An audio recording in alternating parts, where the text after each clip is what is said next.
Hey there, hello and welcome back. Hopefully you've joined me before and you know exactly what it is that I'm about, the subjects that I tackle. This is called Let's Be Frank, also known as The Way I See It, and both titles basically comes from the fact that I'd like us to be frank.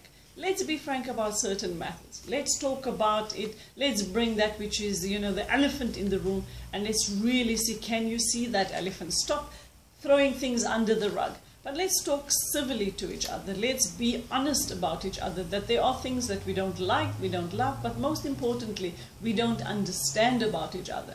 This is my idea and my way of seeing things, and I hope that you'll join and continue and share my message and perhaps become interactive and send me some questions and, that you would like, and subjects that you'd like me to cover.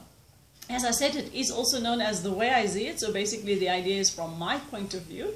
And I would like this week to talk about the tragic events which happened in Paris.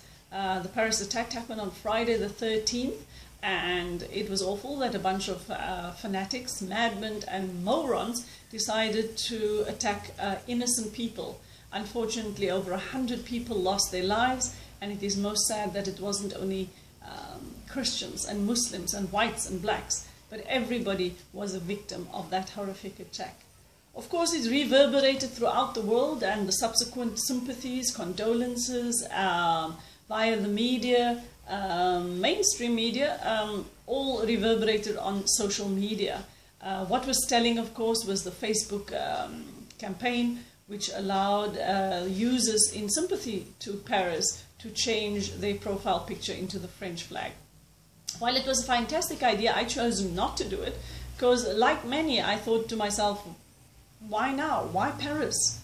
Why not Nigeria? Why not right now Mali? Why not Palestine? And the hypocrisy, and in fact, this video blog was started exactly 10 months ago for practically the same reason. It was the hypocrisy of the media, the hypocrisy in Hollywood, and the skewed idea of the one-sided covering of a certain story only. And in this case it was, why should I really change my profile? I feel for what happened in France, don't get me wrong.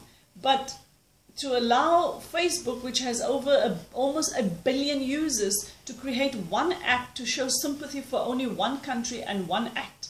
There are so many horrific deeds that happens across the world every day. And while this attack was horrible in many, many ways, and I personally, whether I'm a Muslim or not, I am, by the way, Assalamu alaikum, whether I condemn it, which I do outrightly, so do I condemn other attacks across the world as well. So 10 months ago I started because the Charlie Hebdo attacks and the subsequent Je suis Charlie trend that was happening, and then you had the Hollywood actors all walking around with this hashtag Charlie, showing their support, and hundreds and thousands of people across the world and in Paris walked against peace, and with the world leaders in the front line. That was amazing. But you don't see them doing that for other countries. Right now you have in Palestine a continued uprising. You have in Mali another attack. You have in Nigeria, in Kenya, all over the world. There are terrorist attacks happening. And they don't just happen in the name of Islam. They just so happen to be currently happening in the name of Islam. And that is such a sad thing, because these people who call themselves Muslim are not committing this in the name of Islam. They're committing it in a skewed ideology of what they think Islam is. But let me tell you, this is not Islam. And every Muslim, true Muslim out there will tell you exactly the same thing. If you don't believe us, then ask us. You know, a friend of mine recently asked, why are more Muslims not condemning this? Why are more Muslims not speaking up against it? We are. The fact that you don't see it covered in the mainstream media is not our fault. But of course, who in their right mind will not condemn this kind of act, this kind of heinous attack on innocence? Who is going to say, yeah, good for them, other than those idiots who are doing and planning these things? So this particular recording is basically just to say, I cannot be expected to apologize on behalf of other people who do this unless I am directly responsible for what they did in some way. I am merely just another Muslim, and so are they, or that's what they call themselves. But I cannot be expected to apologize for their actions. This is as if asking the National Rifle Association to apologize for all their gun-carrying members who's carried out terrorist attacks across the United States. And in fact, gun violence in the United States has killed more people than terrorism. Wow, really? Can we expect Germans, all Germans, right now, today, to apologize for being Nazis way back in the day, or to apologize for Nazism? I think, in fact, the German government has done that. They don't need to.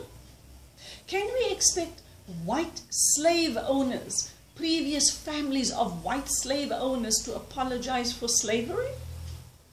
Can we expect ex-white South Africans or white South Africans, even today, 21 years after apartheid, shall we demand that they apologize for apartheid? Should we? Should we apologize, or should we expect all Jewish people right now to take responsibility and admit and apologize for the persecution of the Palestinian people today? Surely if you now say and counter to me and say, yes, but look at these people, they are bombing, they are attacking, they are having knife attacks. Yes, no excuse at all, not in the name of Islam, not in my name. However, as in any uprising, as in any injustice, not that this Paris one is, but I'm referring to Palestine right now, they are living in an apartheid state. Should those Jewish people not apologize for being apartheid persecuted, apartheid enforcers? So be careful when we demand that a certain group of people apologizes on behalf of, or a certain whole group of people is held responsible for the actions of a few. Somebody does need to take responsibility, but you have to ask yourself, where did ISIS come from? I swear, a couple of years, 3 years ago, I heard this name ISIS and I heard the name Islamic State, and I thought, why Islamic State? Why are they calling these people, or these people may have called themselves Islamic State? So every time any act, heinous as it may be, is automatically linked to the name Islam, is automatically linked to Muslim. They should be de-linked completely because they have nothing to do with Islam. And the only people possibly that can do this, because you, the media, are giving the power to these people. Stop simply referring to them as ISIS. Let's come up with a new hashtag tomorrow. The power of the media, I have seen, can change things and the world immediately. Come up with a hashtag and call them terrorists.com, call them fanatics, call them madmen.com, call them Syrian imbeciles, SI, instead of IS, call them SI, Syrian imbeciles. Do that. Stop referring to them as the Islamic State. Stop referring to them as ISIS. They are not Islam in any way, not their actions, and not certainly their ideologies. So we have that power. We have that power to change. So please do everything that you can to change. As a Muslim, I am doing the best that I can to change the people, the world's perception of Islam. For that is not what we are. Right now and today, there seems to be no place for Islam in the world. But we are 1.5 billion people. We are not going anywhere. We have only been around for a few hundred years. But remember, we have honored those who have gone before us. There is a place for Christianity and there is a place for Judaism in Islam. We pay homage to all prophets from the beginning, from Adam, from Nabi Adam, Prophet Adam, all the way through the last prophet, which was Muhammad. We pay homage to all those miracles. We discuss the miracle of the miracle birth with Maryam, and that's Mary, the mother of Jesus. We speak about Jesus' miracle, about speaking from the cradle. We speak about these. We honor these. Why can you not honor Islam in the same way? Think about it.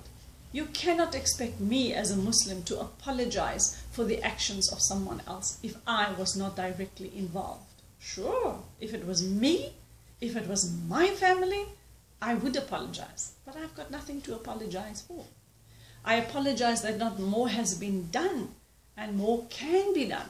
So as a fellow Muslim or as a fellow human being, I fear for that which is still to come, because I fear there will be more to come. These people are crazy. Crazy people needs to be stopped. Do whatever you can to stop them. I certainly am trying my bit. So please, let's be frank. We all have a role to play. Ask yourself, what can you do today? Assalamu alaikum.